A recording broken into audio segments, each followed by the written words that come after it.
Hey, am I vain now because I have fallen in love with myself after you rejected my love, right? In any kind of way. See, I'm saying my children out of love for me, see, but you didn't follow your father, you followed your understanding of what your father said, right? But don't you see that he separated his enemies from you?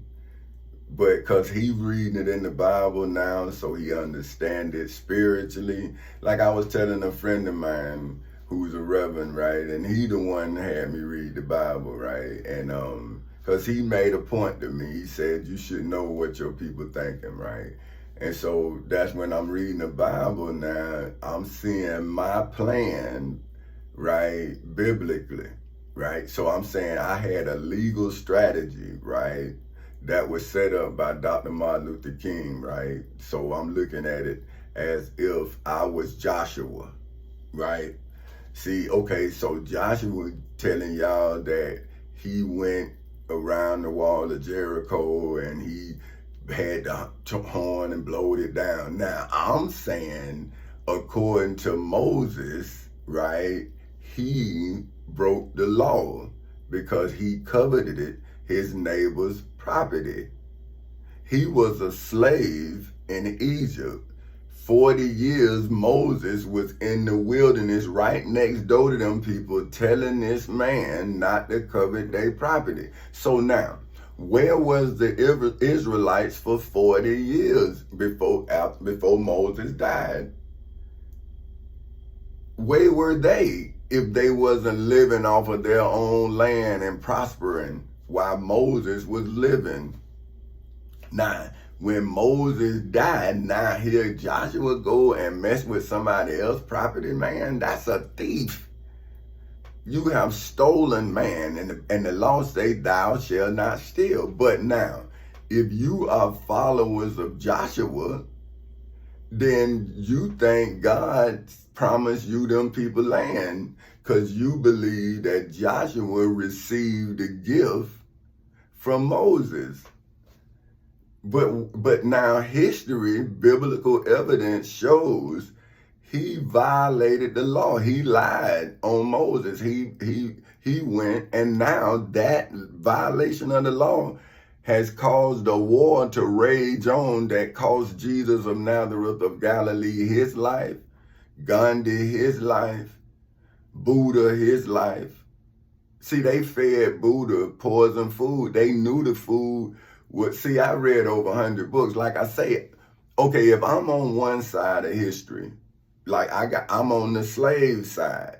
Well, it's another side, right, that's keeping us slaves.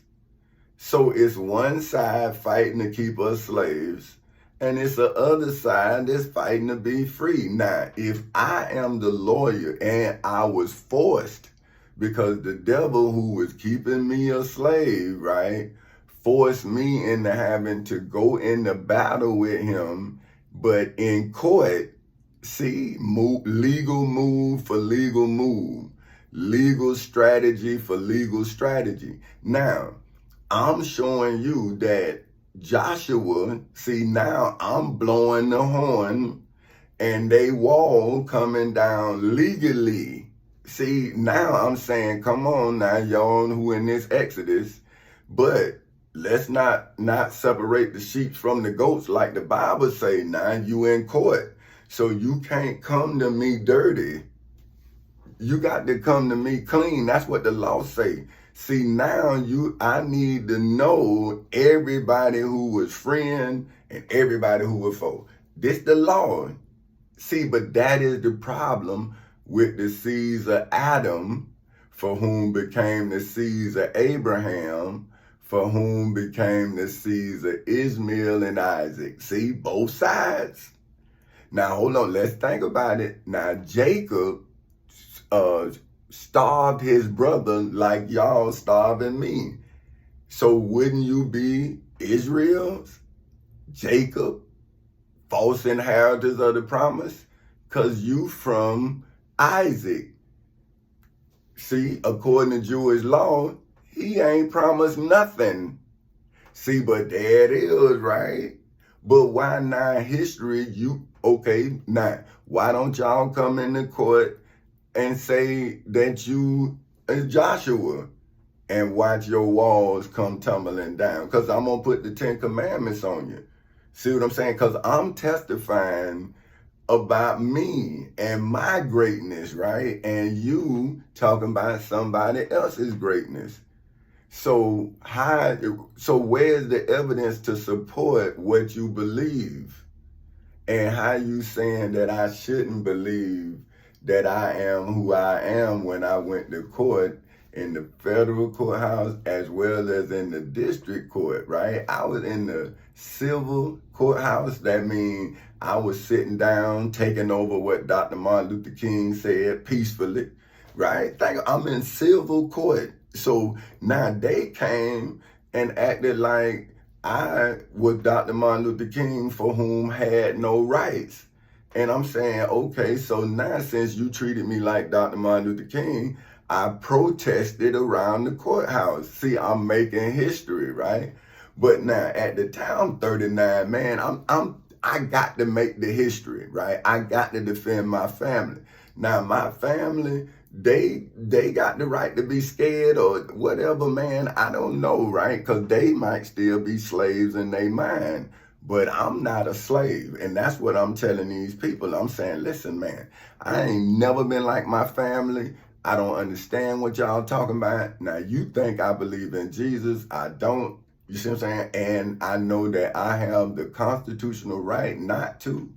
See what I'm saying? So if you coming at me religiously, I'm showing you that you violating your own constitution, that the President Thomas Jefferson had penned. See, I read your history, which is my history, right? I'm an American. See, I don't know what you talking about.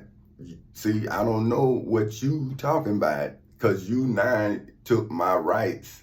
So now I'm using the rights that you violated to then defend my bloodline from that violation. That's why I hit you with domestic violence and repeat violence. And see what your forefathers penned. See, so would you not use that against me? If you penned it, then you said that anything you say can and will be used against you in the court of law. Now, who is you? In this case, you is the state of Florida, because the state of Florida made me have to use domestic violence statute as well as the repeat violence statute that you would have used against me, state of Florida.